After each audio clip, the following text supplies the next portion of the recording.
reweighted least squares. So the Newton-Raphson algorithm can be rewritten as a iteratively weighted least squares. So basically, there's a least squares routine. It's just that you go through this, and you can estimate parameters. For Gaussian, of course, you don't have to. It's just one least squares. But for any other, you go for the iteration. So everything can be written modularized. But also, what is so this modularization is cool. A lot of things kind of now fit. You can even change link functions. So we'll see this in our today a little bit and then more going forward. What's really cool is that we can derive the general form of a score function and a second derivative, which gives us the information, right? So without expectations yet. So we take you take this general form of the long form of the exponential family, and of course the thetas and b's, and so this works for the b written in a way which is written in the long form.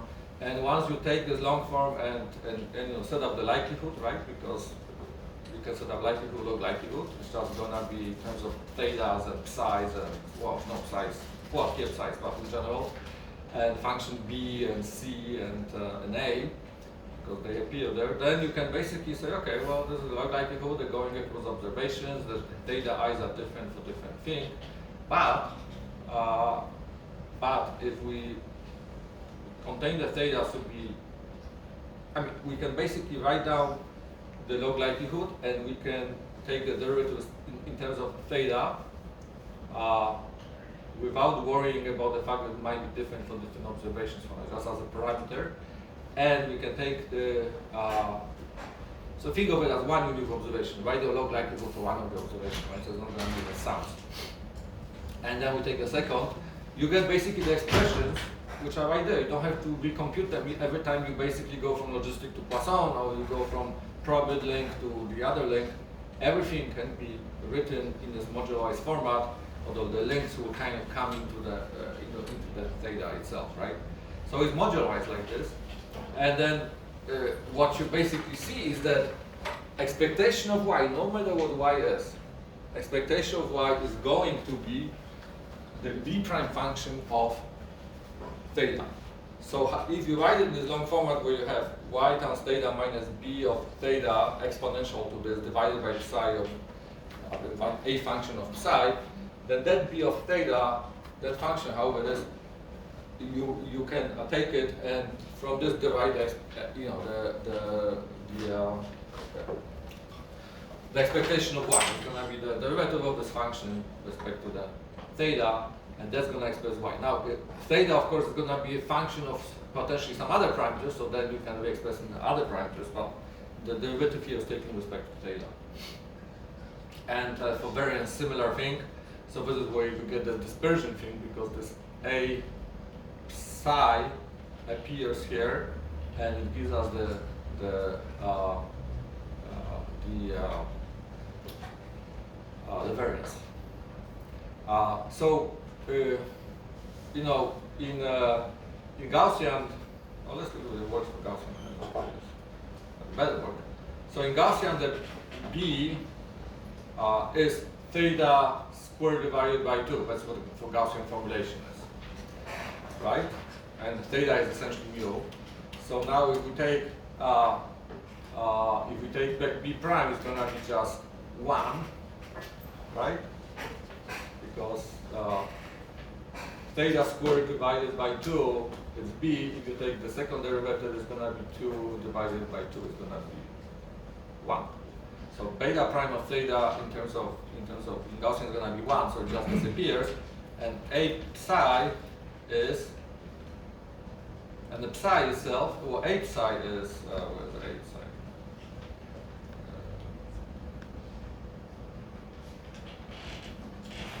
The 2 becomes part of it. So psi itself is basically, the a of psi is equal sigma squared. So it's basically identity function again.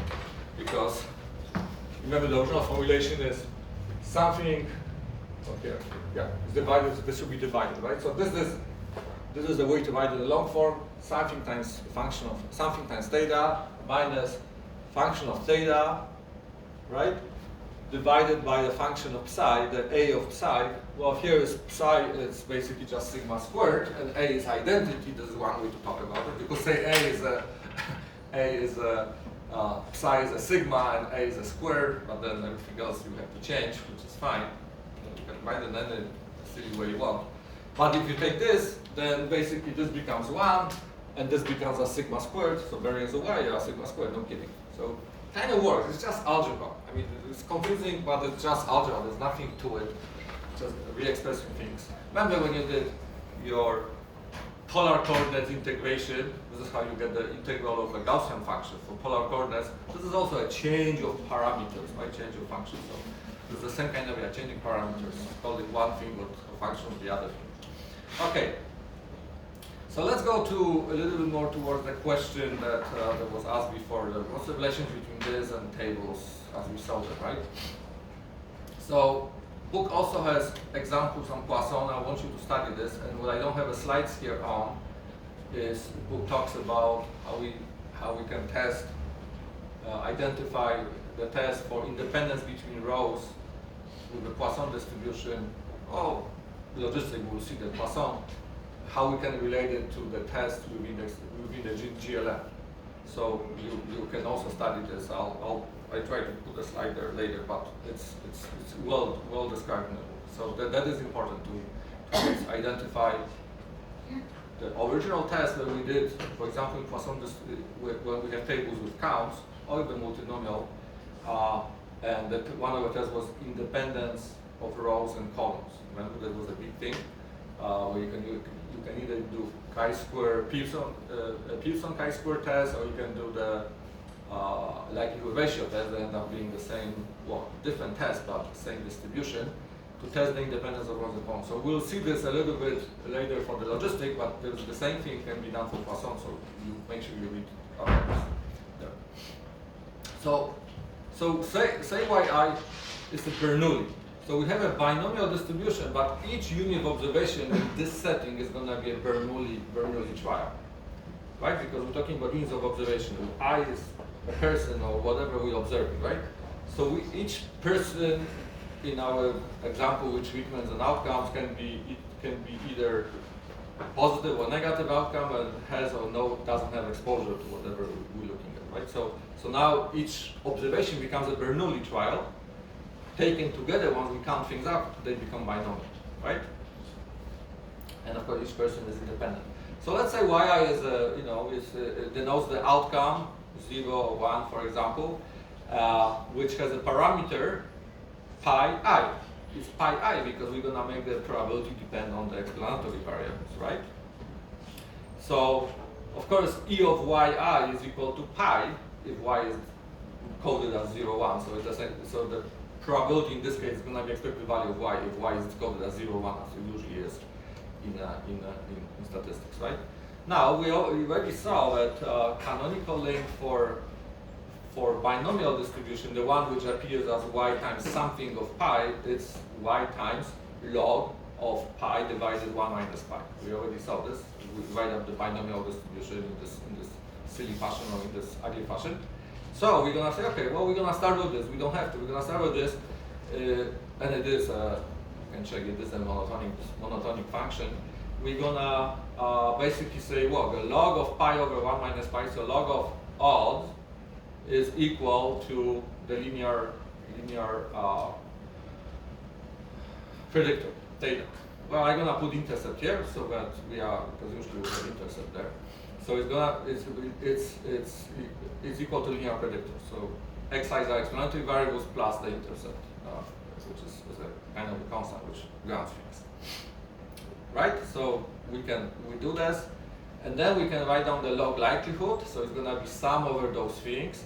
So it's a log likelihood for binomial, which we've seen before, but now we're gonna express pi, or rather express the log of pi over 1 minus pi as being the linear function of x's, or you can change it around. You can express pi as the function of this linear component.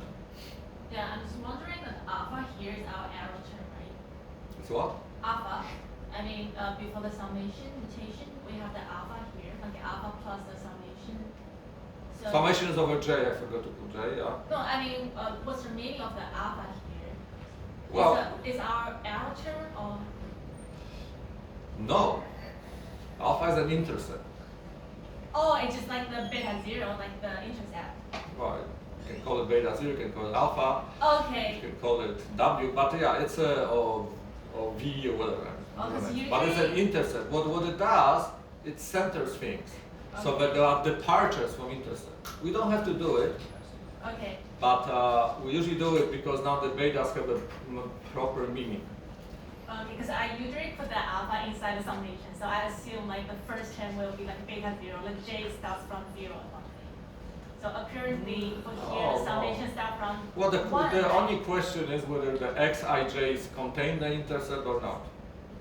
If you make the first column of x's the xj for whatever I equal to 1, then yeah, then the first beta is going to be like intercept. But I like to keep them separate because the x's have meaning and the column of 1s is just artificial. So this is just a different way of writing the same thing. Okay, thank you. So we can write down the log likelihood, and people have done this, spend a lot of time writing it down, but it applies to all generalized family models, but now with different bits and pieces. And now imagine there's only one predictor, and it's binary.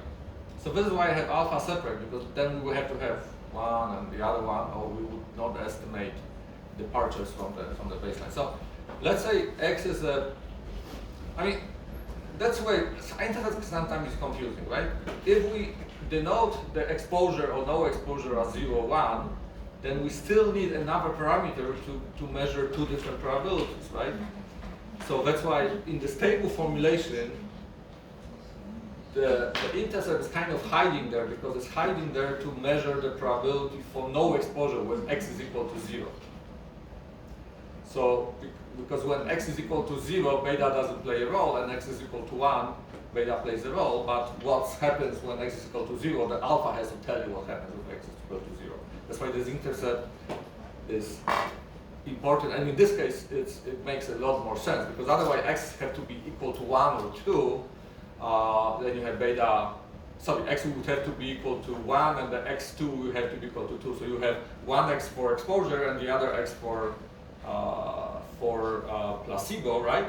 And then 1x works for people in exposure to placebo. We don't usually do it this way. We have a sort of baseline, the intercept, which takes care when all x is equal to 0. In this case, when x is equal to 0, and then everything else is departure from this.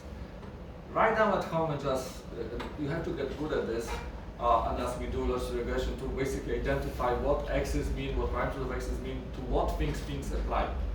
So, otherwise, there's one predictor, and if we have things like this, now first of all, you can invert that function, and I urge you to invert that function at home. So basically, this is equal to the eta I. What is pi equal in this formulation as a function of eta I, right? Well, it's just a simple algebra with exponentials or something, and this is what pi is equal to. So the pi is equal to, in this formulation, is 1 over 1 plus e to minus to this thing, to minus that thing, right? When we have a single x, it's going to be equal to minus alpha minus beta, just 1 beta, for xi in the first one. And xi is going to be 0, 1. So if xij is equal to 0, then that's the probability, right? Because this is equal to 0. You agree?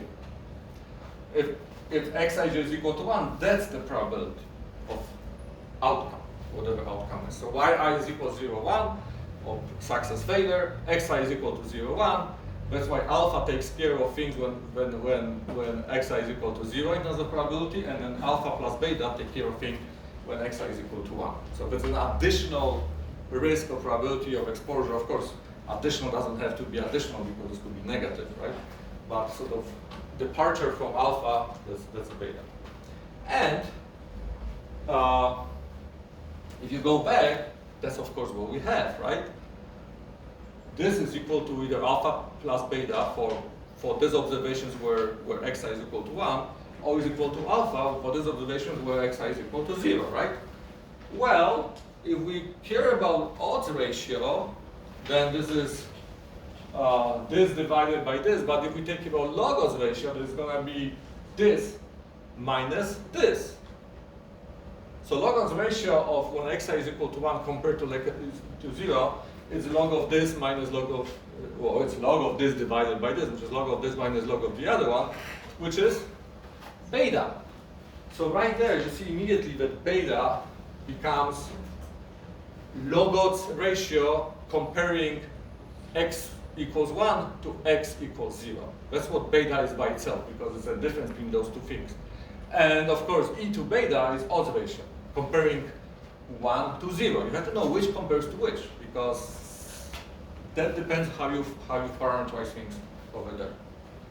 So right there, basically just right from this simplest thing, you basically have, we say this, now we're gonna have only one x, and x is going to be 0, 1. So if you want the x to represent treatment or no, or placebo, then there has to be something else to represent the other thing. So that's why we need intercept, and we usually have intercept, especially when there's more x's, because we want to have this comparison. So we can write this if we're interested in probabilities, and if we wanted to get a risk ratio, we could do that. But usually what we get from this regression, we care about, we could get risk ratio, right? I mean, here, and then we have to go for delta rho or something to estimate things properly. But for the standard error, but the log of odds, because kind of is exactly this, right? Now I basically rewrite the general formula using x, using our binary x. So only two possibilities. It's like a 2x2 table, right? This is gonna be log of odds when x is equal to 1, so treatment, I guess. And this is gonna be log of odds when x is equal to 0. So let's say placebo, right? So this minus this is log of this minus log of this, which is log of the odds ratio, which is beta. And of course, immediately e to beta gives us the odds ratio. So beta is log of the ratio of beta, right? So this is all an extremely simple, maybe boring algebra, but important, because once you see the output of any analysis, and once you know exactly what x's were parameterized, you have to know what beta means for every single thing. And it's through this kind of argument that you will understand what beta means here, or for logistic, or for Poisson regression. And the fact is that if you estimate beta, you're essentially estimating log odds ratio. And this is exactly what we've done in 2x2 tables. And in fact, you can use, and in fact, everything just, as you will see, everything ends up being the same.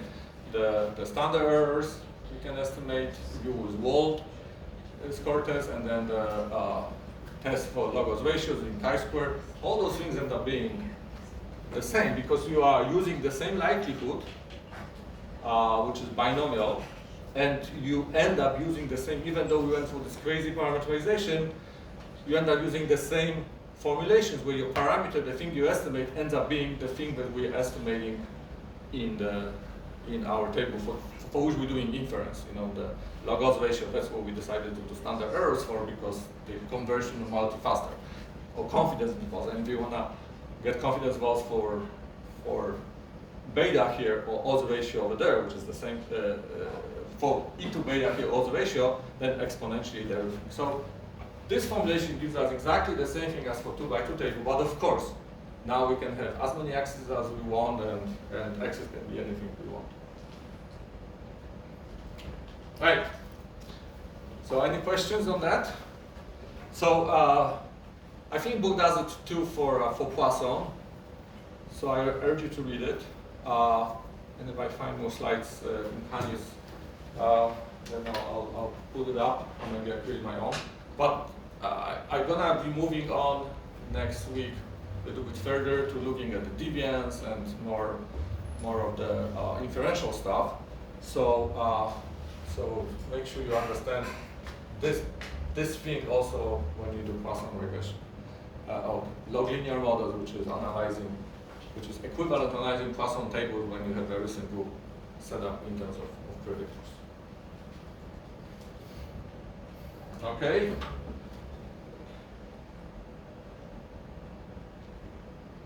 Huh. Am I right?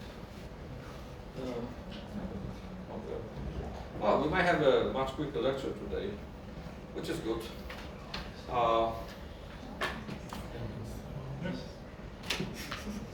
So what I have now is I have a little bit of our demonstration, and so let's take a 5-minute break or 10-minute break, whatever. I'll get some water, and let's get 8-minute break. So back here at 11.